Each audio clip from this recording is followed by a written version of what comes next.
నమస్కారం. Indian kitchen దేశీయ వంటకాలకు స్వాగతం, సుస్వాగతం. ఈ వారం అంతా మనం తెలంగాణ వంటకాలని చూస్తున్నాం కదండి. మరి ఇందులో భాగంగా ఈ రోజు కూడా మరో 2 రుచికరమైన వంటకాలని మనకు పరిచయం చేయడానికి మనతో పాటు లావణ్య గారు ఉన్నారు. మరి ఏ వంటకాలు పరిచయం చేస్తారో తన్నే అడిగి తెలుసుకుందాం. లావణ్య గారు ఇక్కడే ఉన్నారు. వాళ్ళ అమ్మాయి వచ్చిందేమో అనుకుంటున్నాను. వావ్, ఏంటి ఉండే కొద్దీ మనకి వారానికి 5 రోజులు ఎపిసోడ్ ఎందుకు లేవా అని అనిపిస్తుంది. చూసేవాళ్ళు అందరూ కూడా అనుకుంటున్నారు. నైస్, మీలో ఉండే ఆ ట్రాన్స్ఫర్మేషన్ బాగా తెలుస్తుంది మాకు. డిజైనర్ అంటే అదే కదా, చూపించుకోవాలి కదా మాత్రం. సో మొత్తం ఇక్కడ షోకేస్ చేసేస్తున్నారు అన్నమాట మీ టాలెంట్ అంతా కూడా. నైస్, అటు వంటలు, దాంతో పాటు మీకు ఏవైతే టాలెంట్స్ ఉన్నాయో వాటన్నిటిని కూడా. ఎస్, మరి ఇప్పుడు వంటల విషయానికి వచ్చేద్దాము. మరి ముందుగా మన ప్రేక్షకుల కోసం ఏ వంటని, ఇదే తెలంగాణ స్పెషల్ వంటని పరిచయం చేస్తున్నారు? శనగపిండి గడ్డల పులుసు. ఇది మా నానమ్మ రెసిపీ. నానమ్మ దగ్గర, మమ్మీ దగ్గర నేను నేర్చుకున్నాను. ఓకే, తరతరాలుగా వస్తున్న రెసిపీ అన్నమాట. ఏంటి శనగపిండి గడ్డల పులుసు. బాగుంది. ఇది గడ్డలేంటి ఇంతకీ? శనగపిండిని నార్మల్ గా ఇప్పుడు పూరి పిండి లాగా చేసి దాంతో చిన్న చిన్న ఫింగర్ చిప్స్ లాగా చేసుకొని పులుసులో ఇవి ఉడికించుకోవాలి. Okay okay. సో ఇది ఇంట్లో వెజిటేబుల్స్ ఏం లేకున్నా కానీ కర్రీలా రోటీలో బాగుంటుంది, రైస్లో బాగుంటుంది, టేస్టీగా ఉంటుంది. నైస్. మరి ఇంకేంటి, మనకి మెయిన్ సౌత్ ఇండియన్స్ కి రైస్ ఉంటే చాలు, దాని కాంబినేషన్ బాగుంటే చాలు, దాన్ని వదిలే ఛాన్సే లేదు. మరి నేను చేసుకుందామండి పాతకాలం నాటి వంట అంట శనగపిండి గడ్డల పులుసు. మరి దీని తయారీకి కావాల్సిన పదార్థాలు ఏంటో ఇప్పుడు చూసేద్దాం.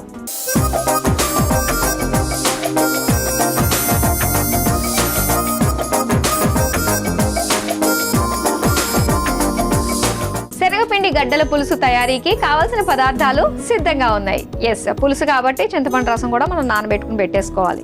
మరి ఇంక స్టార్ట్ చేద్దామా? మరి ఫస్ట్ బౌల్. స్టవ్ ఆన్ చేద్దాం అనుకుంటున్నాను నేను. ఫస్ట్ ఓకే, దీంట్లో శనగపిండి వేసుకోవాలి.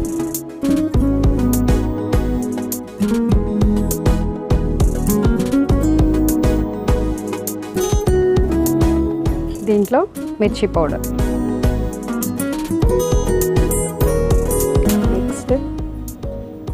సాల్ట్,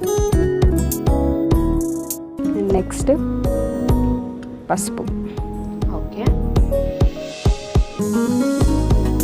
అల్లం వెల్లుల్లి పేస్ట్,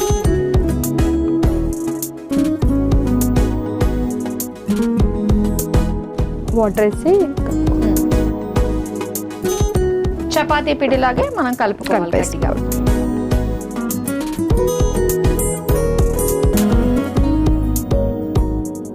ఉప్పు కారం అన్ని వేయడం వల్ల మనకు ఆ కలర్ వచ్చింది, పసుపు కారం. ఎస్. ఇప్పుడు స్టవ్ ఆన్ చేసుకుని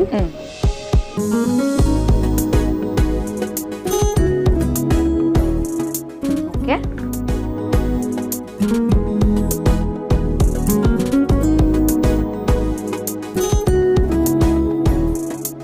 ఆయిల్ వేసుకున్నాం.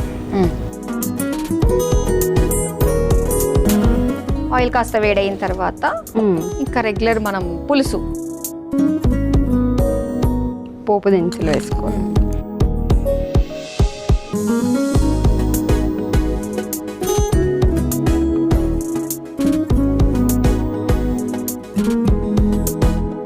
పోపు కాస్త మనకి తాలింపు దినుసులు వేగిన తర్వాత ఉల్లిపాయ ముక్కలు,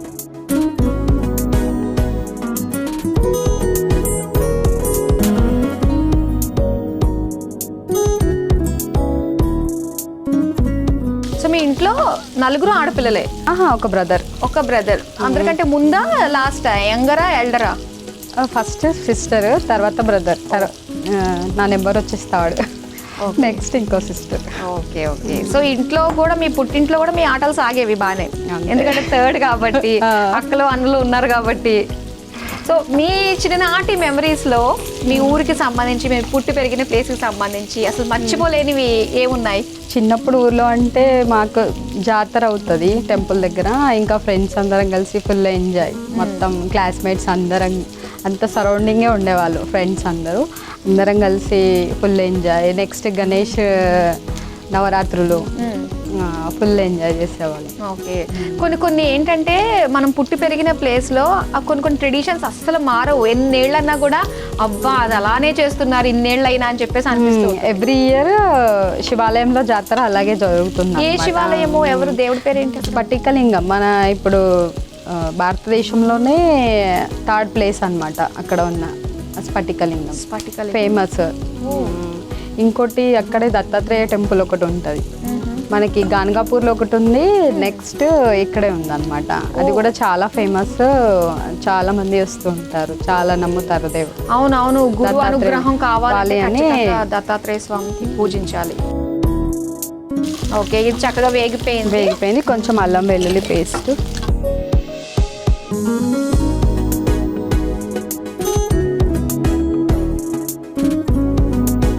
నెక్స్ట్ కొంచెం పసుపు,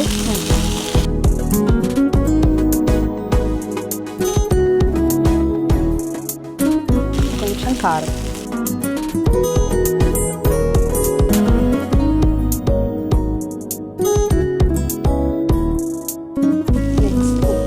కొద్దిగా ఉప్పు కూడా వేసుకుందాం.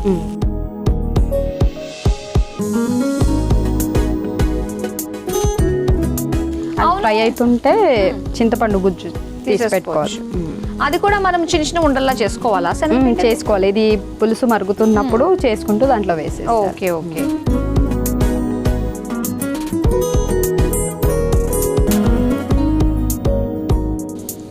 వేసుకోవాలి. ఓకే, పులుసు మరిగేలోపు ఇది మనం శనగపిండిని చేసుకోవాలి. ఎలా రౌండ్గా చేస్తారా, ఎలా చేస్తారు? చిన్న చిన్న స్టిక్స్ లాగా ఇలా చేయాలి. ఓ, నాగుల చవితికి మేము ఇలానే చేసుకుంటాం. ఓకే, పుట్టు దగ్గర ఇవి పెడుతూ ఉంటాం కదా మన చిమ్మిలి ఉడ్డలు, ఇలాగా సన్నగా పొడవుగా బియ్య పిండితోటి. ఓకే, మీరు చేసుకుంటారా నాగుల చవితికి? ఇప్పుడు వెళ్ళి పాలు పోస్తాం. ఓకే, సన్నగా పొడవుగా మనకు నచ్చిన షేప్ లో మనం చేసుకోవచ్చు. రెడీ అయిపోయి ఇప్పుడు మరుగుతున్న పులుసులో వేసేయాలి. ఉడికిన తర్వాత ఇవి బాగుంటాయి అనుకుంటా కదా? టేస్ట్ పులుసులో ఉడుకుతాయి కాబట్టి టేస్టీ.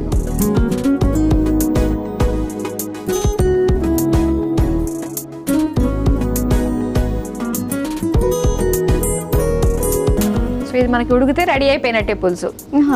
నెక్స్ట్ ఇంకా శనగపిండి ఉందా?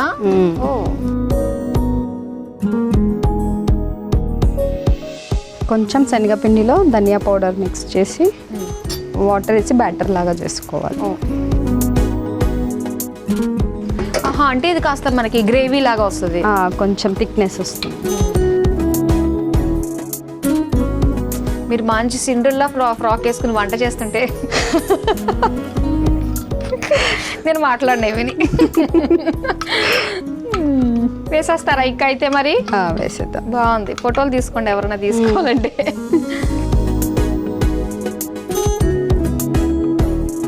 సో ఇప్పుడు ఏం చేయాలి? ఇంకా అయిపోయినట్టేనా? లాస్ట్ ఫైనల్గా దింపే ముందు కొంచెం జీరా పౌడర్, కొంచెం మెంతుల పౌడర్. ఓకే,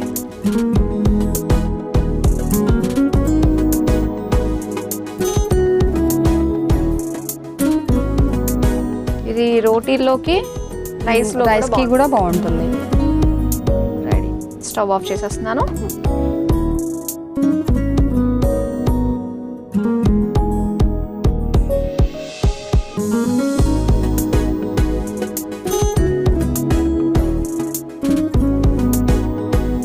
చూసారు కదా, తెలంగాణ ప్రత్యేక వంట శనగపిండి గడ్డల పులుసు రెడీ అయిపోయింది. మరి దీని తయారీకి కావలసిన పదార్థాలు, తయారు చేసే విధానం మరోసారి చూసేద్దాం. శనగపిండి గడ్డల పులుసు తయారు చేసుకోవడానికి కావలసిన పదార్థాలు: శనగపిండి, చింతపండు పులుసు, కారం, ఉప్పు, పసుపు, అల్లం వెల్లుల్లి పేస్ట్, పోపు దినుసులు, నూనె. శనగపిండి గడ్డల పులుసు తయారు చేసుకునే విధానం: ముందుగా ఒక మిక్సింగ్ బౌల్లో శనగపిండి, కారం, ఉప్పు, పసుపు, అల్లం వెల్లుల్లి పేస్ట్ వేసి కొద్దిగా నీళ్లు పోసి ముద్దలాగా కలుపుకోవాలి. ఇప్పుడు స్టవ్ ఆన్ చేసి ప్యాన్లో నూనె వేసి వేడయ్యాక అందులో పోపు దినుసులు, ఉల్లిపాయ ముక్కలు, పచ్చిమిర్చి, అల్లం వెల్లుల్లి పేస్ట్ వేసి వేగాక అందులో పసుపు, కారం, ఉప్పు, చింతపండు రసం వేసుకోవాలి. ఇప్పుడు కలిపి పెట్టుకున్న ముద్దని చిన్న చిన్న పాల తాలికల్లా ఒత్తుకొని మరుగుతున్న పులుసులో వేసుకోవాలి. ఇప్పుడు ఒక బౌల్లో శనగపిండి, నీళ్లు పోసి ఉండలు కట్టకుండా కలుపుకొని ప్యాన్లో పోసి దగ్గర పడేదాకా మరిగించుకొని చివరిగా జీలకర్ర, మెంతుల పొడి వేసి కలిపి సర్వింగ్ బౌల్లోకి తీసుకొని సర్వ్ చేసుకుంటే శనగపిండి గడ్డల పులుసు రెడీ.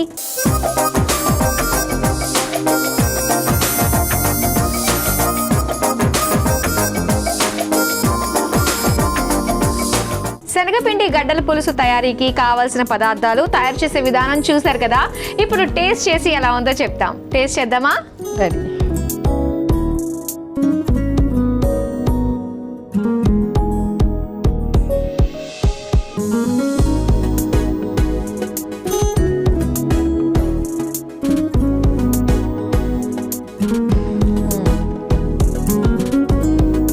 బాగుంది, పుల్లపుల్లగా మంచిగా గ్రేవీ లాగా.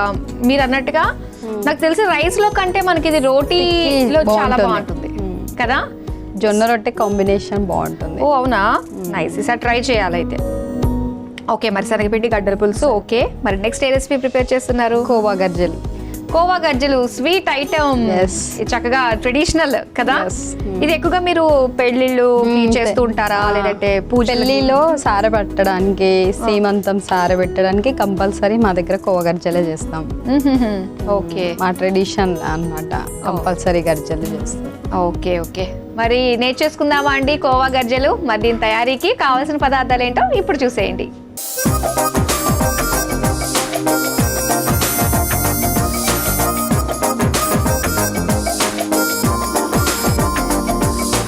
కోవా గర్జలు తయారీకి కావలసిన పదార్థాలు సిద్ధంగా ఉన్నాయి. సో కోవా అంటే మా సైడ్ మేము కజ్జికాయలు అంటూ ఉంటాం, మీరు గర్జలు తెలంగాణలో గర్జలు అంటారు. ఓకే, సో ఒక్కొక్క ప్రాంతానికి మనకి పేరు మారిపోతుంది, కానీ ప్రాసెస్ లో చిన్న డిఫరెన్స్ ఉంటుంది అంతే. ఓకే, స్టార్ట్ చేద్దాం. మరి అయితే ముందుగా మనం ఏం చేయబోతున్నాము? మిక్సింగ్ బౌల్ తీసుకోండి. ఫస్ట్ పిండిని పూరి పిండిలా తడుపుకోవాలి. ఓకే,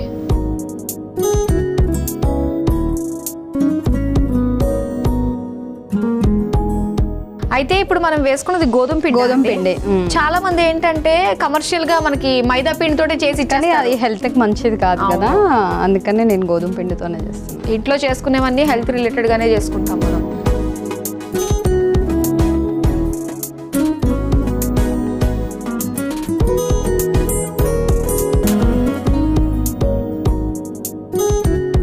ఈ ముందు కలుపుకునే లోపు ఏదైనా చేసుకోవచ్చా మనము? డ్రై ఫ్రూట్స్ మొత్తం అన్ని గీలో ఫ్రై చేసుకొని పెట్టుకోవాలి. సరే అయితే ఓకే, స్టవ్ ఆన్ చేస్తా.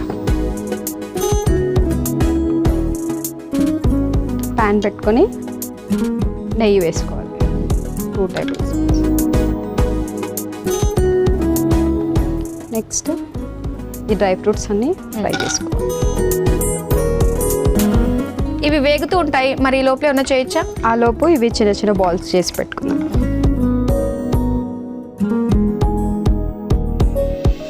కానీ చాలా పెద్ద ప్రాసెస్ కదా ఇది. కోవా కంటే మనకి ఈజీ అయింది కొబ్బరితో అనుకుంటా. కొబ్బరి, రవ్వ, షుగర్ వేసి చేస్తారు కానీ ఇప్పుడు మనకు టేస్టీగా ఉండాలంటే కోవా వేసుకోవాలి.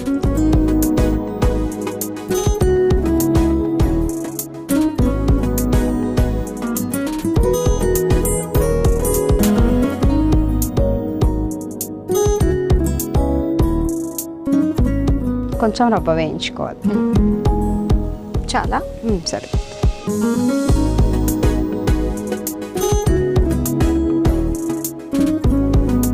మళ్ళీ ఇది కూడా తీసేయాలి, ఇద్దరు వేయించేసుకోవచ్చా కోవా? లేదు, అది తీసేసి నెక్స్ట్ ఓకే మళ్ళీ కొంచెం నెయ్యి వేసి. ఒక బౌల్ ఇస్తారా నాకు? నేను తీసేస్తాను. ఇది పెద్ద బౌల్లో వేసి ఇందులో తీసేసుకుందామా? అన్నీ యాడ్ చేయాలి కదా. సరిపోతుందా? సరిపోతుంది. సో ఇప్పుడు బౌల్లోకి మొత్తం అన్నీ తీసేసుకోవడమే. అవును.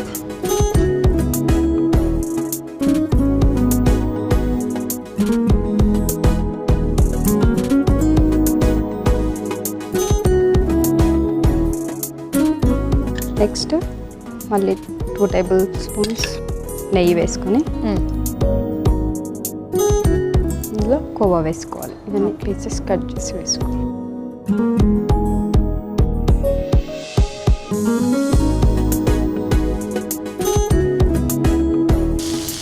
ఫ్రై అయ్యేలోపు మిక్సీ జార్లో షుగర్ పట్టేసుకోవాలి. ఇప్పుడు పౌడర్ కావాలా మనకి? షుగర్ పౌడర్ కావాలి.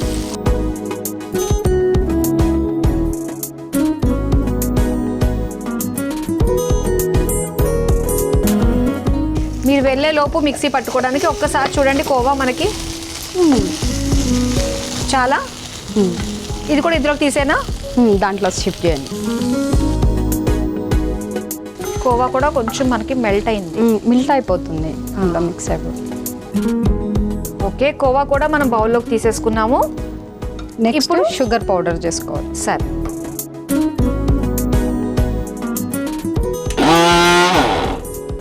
అయిపోయిందండి. అయిపోయిందండి, తీసుకొచ్చేయండి. సో మెత్తగా పౌడర్ చేసేసుకున్నాం మనం. అంతే. ఆ బౌల్ ఒకసారి చూపించండి పౌడర్. ఓకే, సో ఇప్పుడు ఇందులో మనము కోవా ఇవన్నీ కూడా తీసుకున్నాం కదా. కోవా, ఫ్రై చేసిన రవ్వ, next dry fruits, sugar. Dry fruits కూడా వేయండి. డ్రై ఫ్రూట్స్ కూడా వేసేసుకోవాలి అందులో. వేసేసుకోవాలి.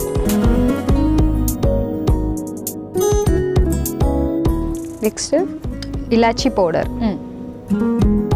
అవును, మనం డీప్ ఫ్రైకి ఆయిల్ పెట్టుకోవాలి కదా. అవును. సరే, ఫస్ట్ అది పెట్టేసుకుందాము.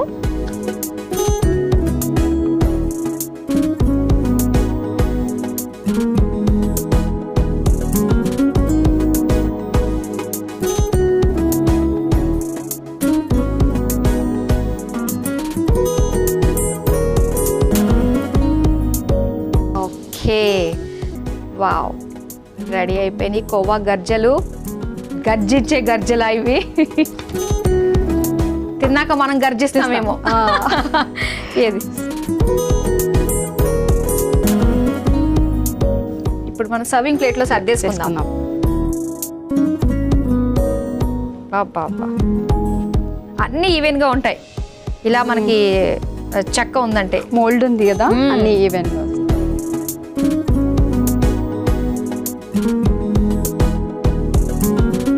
సో రెడీ అయిపోయినాయండి వేడి వేడిగా కోవా గర్జలు. మరి దీని తయారీకి కావలసిన పదార్థాలు, తయారు చేసే విధానం మరోసారి చూసేయండి.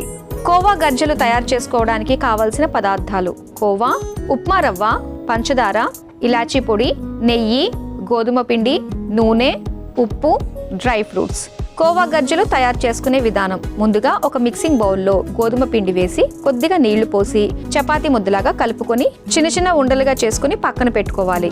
ఇప్పుడు స్టవ్ ఆన్ చేసి పాన్ లో నెయ్యి వేసి కరిగాక అందులో డ్రై ఫ్రూట్స్ వేసి వేయించి తీసి పక్కన పెట్టుకోవాలి. ఇప్పుడు అదే పాన్ లో బొంబాయి రవ్వ వేసి వేయించుకొని బౌల్లోకి తీసుకొని పక్కన పెట్టుకోవాలి. ఇప్పుడు అదే పాన్ లో కొద్దిగా నెయ్యి వేసి అందులో పచ్చికోవా వేసి వేయించుకొని బొంబాయి రవ్వ బౌల్లో వేసుకోవాలి. ఇప్పుడు ఒక మిక్సీ జార్లో పంచదార వేసి మిక్సీ పట్టుకుని మిక్సింగ్ బౌల్లోకి తీసుకుని అందులో వేయించుకున్న డ్రై ఫ్రూట్స్, యాలకుల పొడి వేసి కలిపి పెట్టుకోవాలి. ఇప్పుడు స్టవ్ ఆన్ చేసి డీప్ ఫ్రైకి నూనె వేడి చేసుకోవాలి. ఇప్పుడు గోధుమ పిండి ముద్దల్ని పీటపై వేసి చిన్న పూరీల్లా ఒత్తుకొని కజ్జికాయ అచ్చులో పెట్టి సిద్ధం చేసుకున్న డ్రై ఫ్రూట్స్ మిశ్రమాన్ని మధ్యలో స్టఫ్ చేసి అంచులు క్లోజ్ చేసి వేడి నూనెలో వేసి డీప్ ఫ్రై చేసుకొని సర్వింగ్ ప్లేట్లోకి తీసుకొని సర్వ్ చేసుకుంటే కోవా గర్జలు రెడీ.